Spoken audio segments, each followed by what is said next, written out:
Un seuil est franchi et la route change de statut.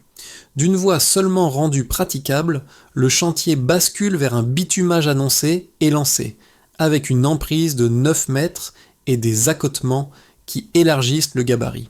Pourquoi ce détail pèse-t-il autant pour ceux qui doivent rallier Kahia ou Barçalo quand Ibrahim Traoré relie une promesse publique à une instruction d'exécution visible sur le terrain? Dès maintenant, les usages se réorganisent. Ce qui se joue ici dépasse largement un simple chantier routier observé en bord de piste.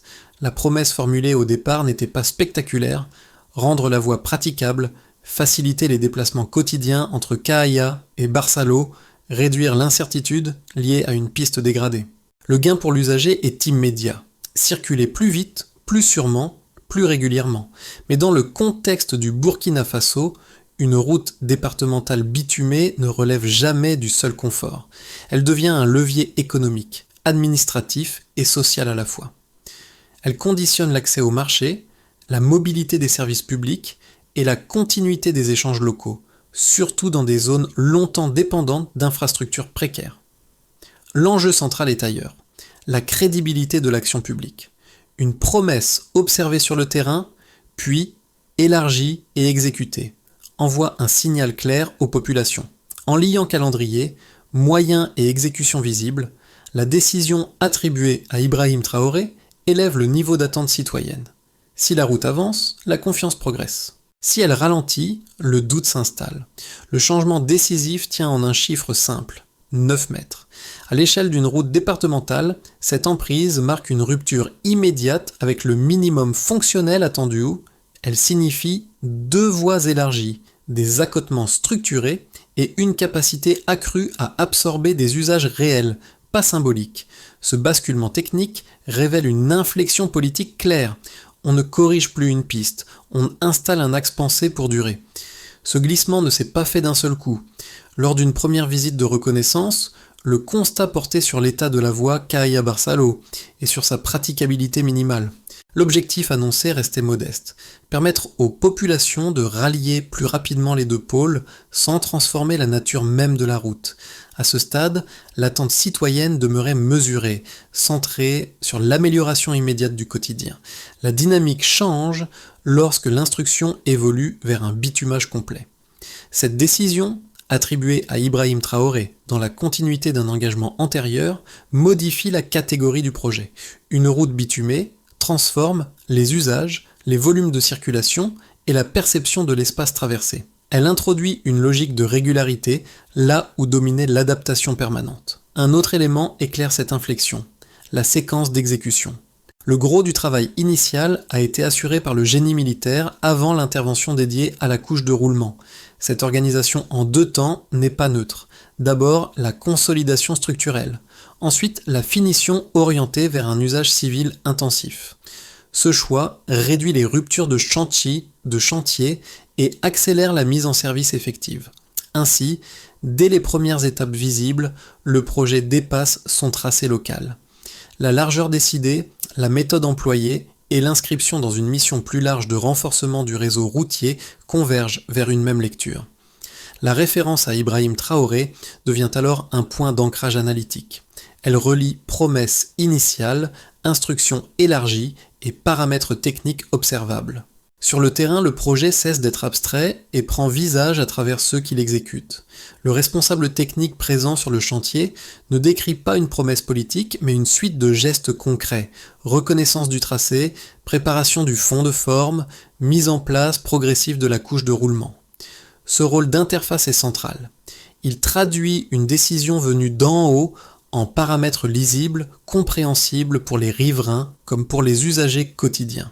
Les premiers effets apparaissent avant même l'achèvement total des travaux. L'emprise élargie modifie immédiatement la lecture de la route. Les croisements deviennent plus sûrs, les accotements structurent l'espace et la circulation gagne en lisibilité.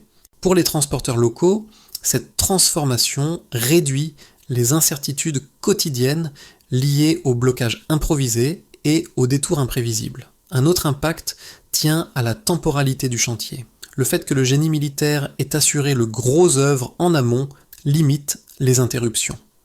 La progression devient visible semaine après semaine sans rupture majeure. Cette régularité nourrit une attente positive. Le chantier avance de manière continue, ce qui est rare dans ce type de contexte. Il existe aussi un effet social immédiat.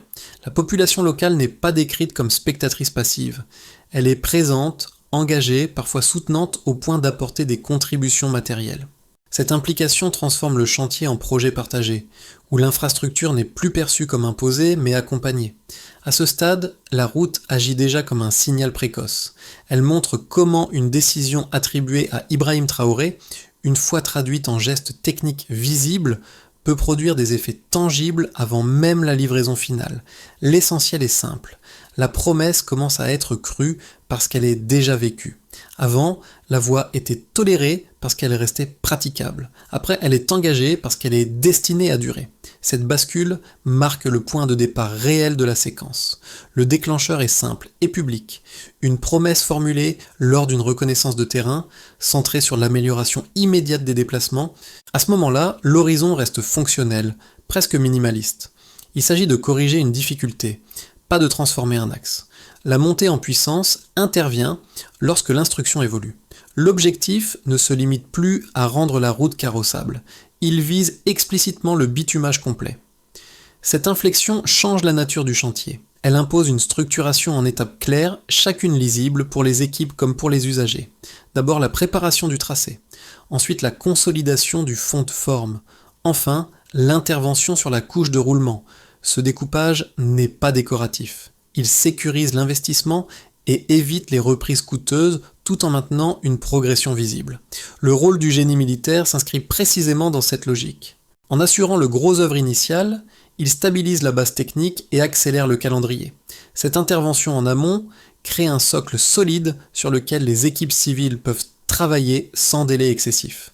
La route cesse alors d'être une succession d'annonces pour devenir un espace en transformation continue. Le moment de haute intensité correspond à l'apparition du bitume lui-même. La couche de roulement étendue sur une emprise de 9 mètres avec accotement matérialise la décision.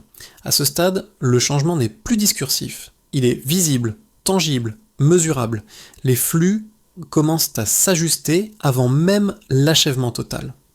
La circulation se réorganise autour de ce qui est perçu comme un futur axe structurant. C'est aussi à ce moment que la figure politique revient dans le récit, non comme un slogan, mais comme un fil de continuité. La référence à Ibrahim Traoré relie la promesse initiale, l'instruction élargie et l'exécution observée. Cette cohérence narrative renforce l'idée d'une décision suivie plutôt qu'une suite d'annonces isolées. Les premiers effets dépassent rapidement le chantier immédiat. Bien que départementale, la route s'inscrit dans une mission plus large de renforcement du réseau routier. Chaque avancée locale devient un signal adressé à d'autres territoires. La méthode observée suggère une reproductibilité possible. Les attentes se déplacent. Les populations locales, déjà engagées, projettent des usages futurs plus réguliers. Le chantier, en avançant, transforme la promesse en référence. Ce n'est plus ce qui est dit qui compte, mais ce qui est déjà fait. Avant, la voie était conçue pour rester simplement carrossable, avec des marges étroites et une forte tolérance aux irrégularités. Après, la décision de bitumage introduit des paramètres techniques précis qui déplacent la route d'une logique de dépannage vers une logique d'investissement durable. Cette transition se lit à travers quelques mesures simples, observables, sans accumulation de chiffres. D'abord, l'emprise décidée pour la couche de roulement est de 9 mètres. À l'échelle d'une route départementale, ce chiffre marque une rupture avec les standards minimaux. Il correspond à 2 voies élargies, complétées par des accotements structurés.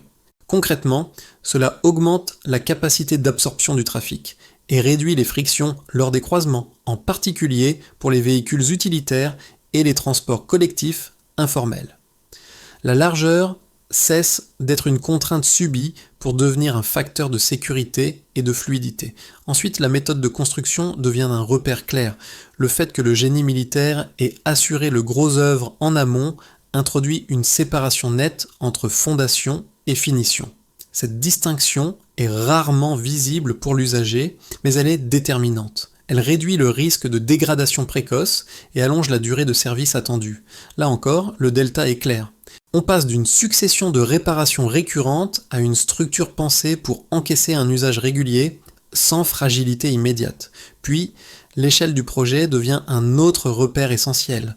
La route Cahaya à Barçalo est qualifiée de départementale, mais elle est explicitement intégrée à une mission nationale de renforcement du réseau routier. Ce glissement d'échelle est mesurable en termes de priorité. Une départementale, traitée comme un axe structurant, change de catégorie dans la hiérarchie des infrastructures. L'effet n'est pas un chiffre isolé, mais un repositionnement dans la logique de réseau. Pris ensemble, ces éléments dessinent une cohérence lisible. La largeur, la séquence des travaux et l'inscription dans une vision plus large convergent vers une même lecture. La stabilité prime sur le provisoire. C'est ici que la référence à Ibrahim Traoré prend une dimension analytique. La promesse initiale, élargie en instruction de bitumage, se traduit par des paramètres vérifiables sur le terrain. La crédibilité ne repose pas sur des annonces répétées, mais sur des écarts visibles entre l'avant et l'après. Même sans calendrier détaillé rendu public, la progression continue du chantier agit comme un indicateur temporel. Chaque semaine visible ajoute un surplus de confiance. La preuve ne s'accumule pas par des statistiques complexes, mais par quelques mesures clés suffisamment robustes pour établir le passage du provisoire au durable. À ce stade, l'écart est déjà en usage, et c'est précisément ce qui en fait la force. L'objection la plus solide tient d'abord à la priorisation. Certains estiment qu'un bitumage sur une route départementale mobilise des ressources qui devraient être concentrées sur des axes nationaux plus fréquentés. Dans cette lecture, l'impact marginal d'un tel chantier serait insuffisant au regard des besoins globaux du réseau.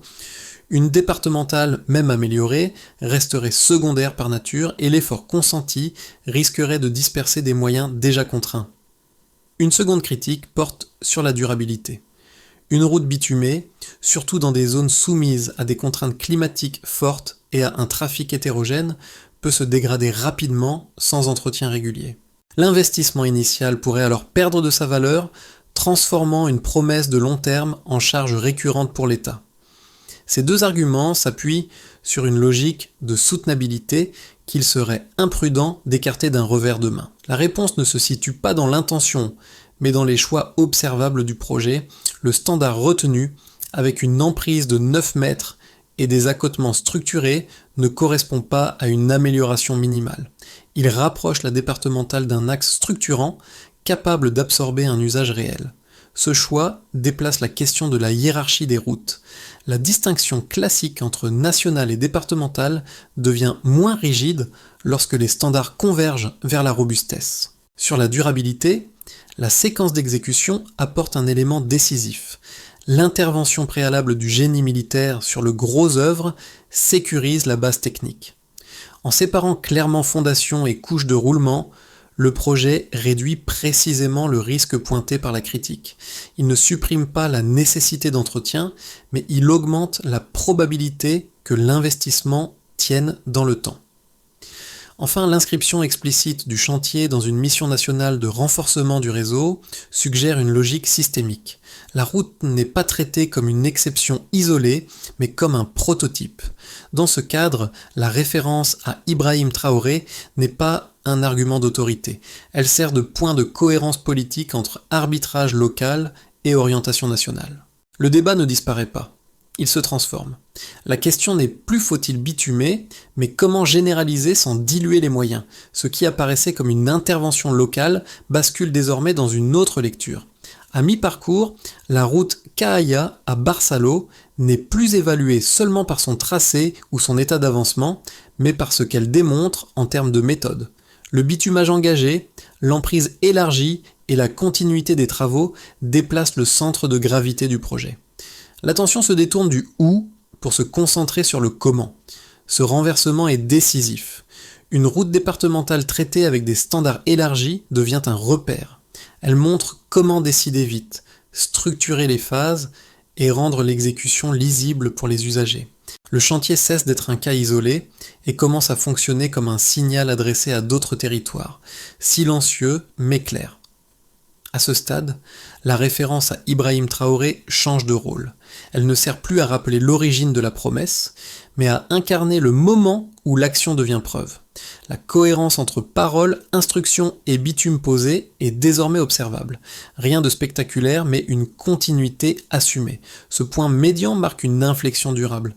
La question centrale n'est plus de savoir si la route sera achevée, mais ce que cette manière de faire annonce pour les autres axes. Le projet commence à produire un effet au-delà de lui-même. Les effets du bitumage se lisent différemment selon les acteurs, mais ils convergent vers une même réalité. La route restructure les usages avant même sa livraison complète. Pour les autorités publiques, une voie départementale stabilisée réduit la pression liée aux interventions d'urgence. Les déplacements administratifs deviennent plus prévisibles, la planification cesse d'être dominée par la réparation permanente et le suivi des politiques locales gagne en régularité. L'accès n'est plus conditionné par l'état incertain de la piste, ce qui facilite la présence continue des services déconcentrés sur le territoire. Pour les acteurs économiques, l'impact est immédiat et mesurable dans le quotidien. Le transport des marchandises d'Aubercourt devient plus fluide, avec moins de ruptures et de coûts imprévus. Une route bitumée sur une emprise de 9 mètres autorise un trafic plus dense et plus sûr. Les horaires s'élargissent, les volumes deviennent plus fiables. Les commerçants locaux peuvent compter sur des livraisons régulières, tandis que des opérateurs plus structurés envisagent des itinéraires fixes auparavant trop risqués. Du côté des habitants, le gain se traduit d'abord en temps et en sécurité. Rallier Caya ou Barceló n'est plus une épreuve incertaine, mais un déplacement planifiable. Les accotements et la largeur réduisent les situations de conflit entre motos, véhicules légers et camions. Cette amélioration modifie les routines quotidiennes. Accès aux soins, à l'école, au marché. La route cesse d'être un obstacle et devient un support de la vie sociale. À l'échelle du territoire, enfin, la portée dépasse le tracé local. Une départementale bitumée s'intègre plus facilement dans les continuités logistiques et administratives. Elle renforce les connexions secondaires qui alimentent les axes majeurs au lieu de les surcharger. Et dans cette perspective, le projet contribue à une meilleure répartition des flux plutôt qu'à leur concentration excessive. Ce qui relie ces 4 niveaux, c'est la cohérence entre décision et effet. La référence à Ibrahim Traoré revient ici comme un point de synchronisation. Elle rappelle que l'impact observé aujourd'hui découle d'une promesse élargie en instruction, puis traduite en paramètres techniques précis. Le résultat est déjà utilisé comme s'il était acquis. Cette appropriation rapide est un indicateur puissant. Elle montre que l'infrastructure répond à un besoin réel, reconnu par des usages concrets.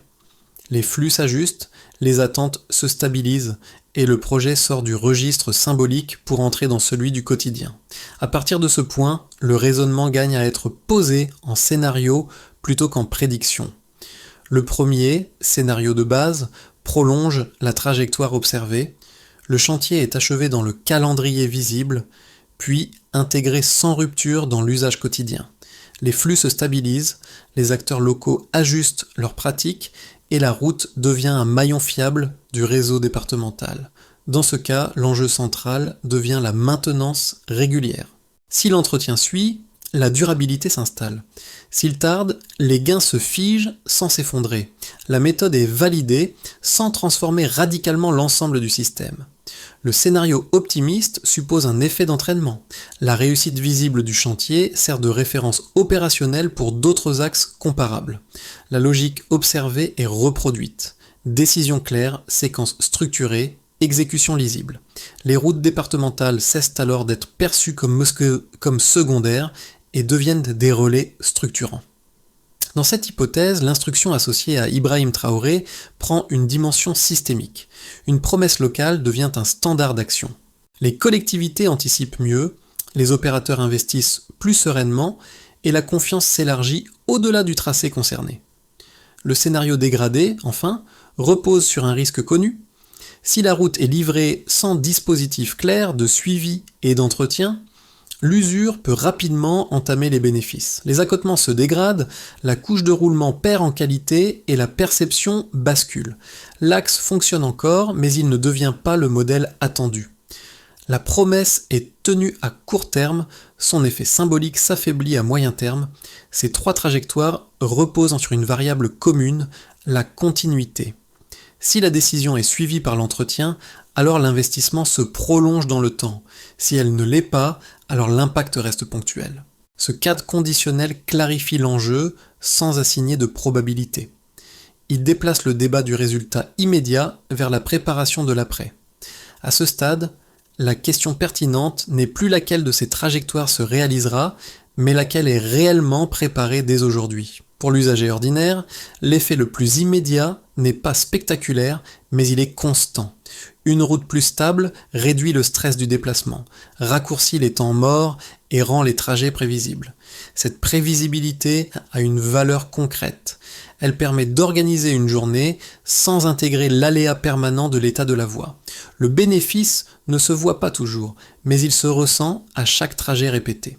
Pour le travailleur mobile, chauffeur, commerçant itinérant ou agent de service, l'impact se traduit en continuité. Une chaussée bitumée limite les interruptions, protège les véhicules et réduit l'usure liée aux pistes dégradées. À l'échelle individuelle, cela signifie moins de dépenses imprévues et une meilleure maîtrise du temps. La route cesse d'imposer son rythme et s'adapte enfin à celui des usages. À l'échelle collective, ces ajustements répétés produisent un effet cumulatif. L'activité locale gagne en régularité, les échanges deviennent plus fiables et les routines s'installent. Pour les communautés riveraines, la route devient un espace partagé plus lisible.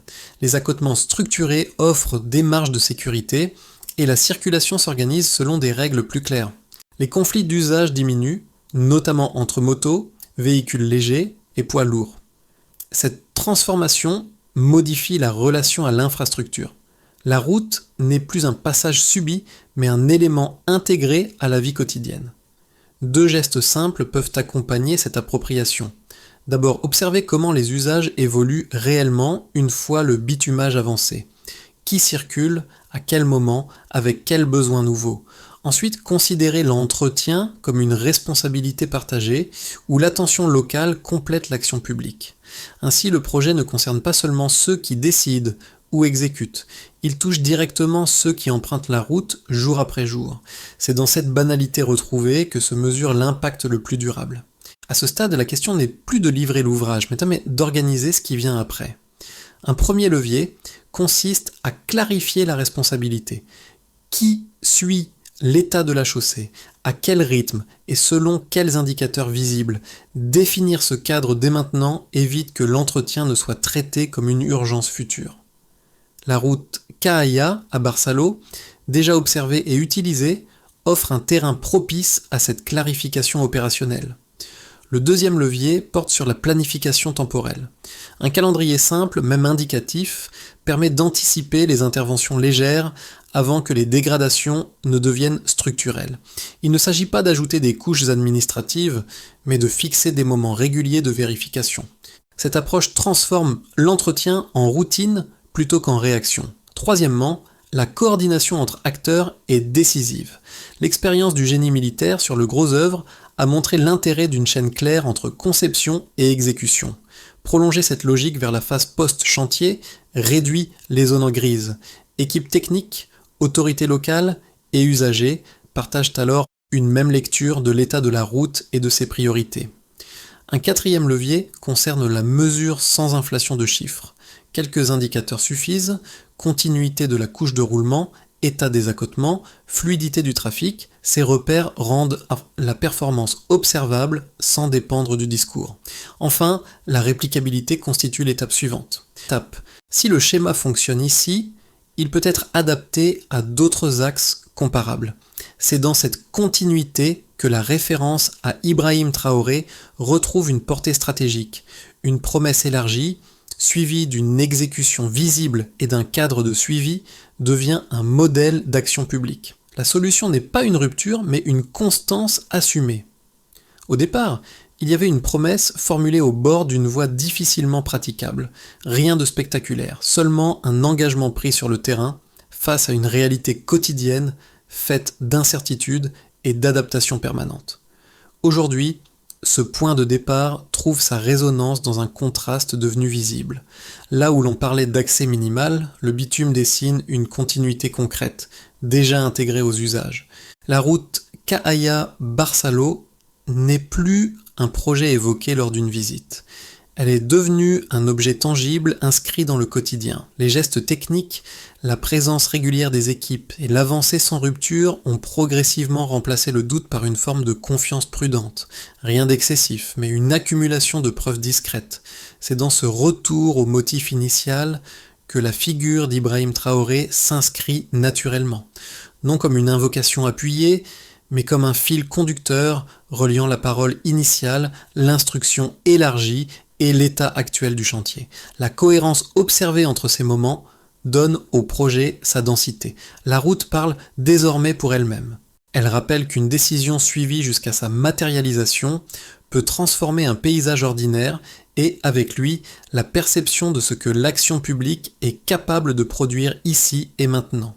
Une promesse tenue change durablement les attentes. Au terme de ce parcours, la route Cahaya à Barçaló apparaît moins comme une exception que comme un symbole discret.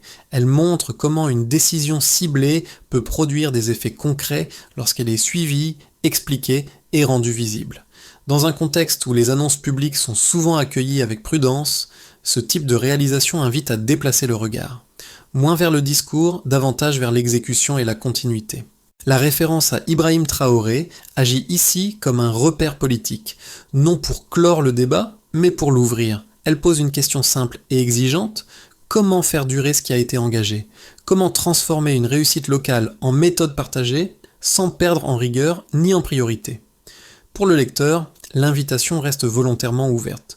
Observez ce qui se passe après la livraison. Comparez avec d'autres axes.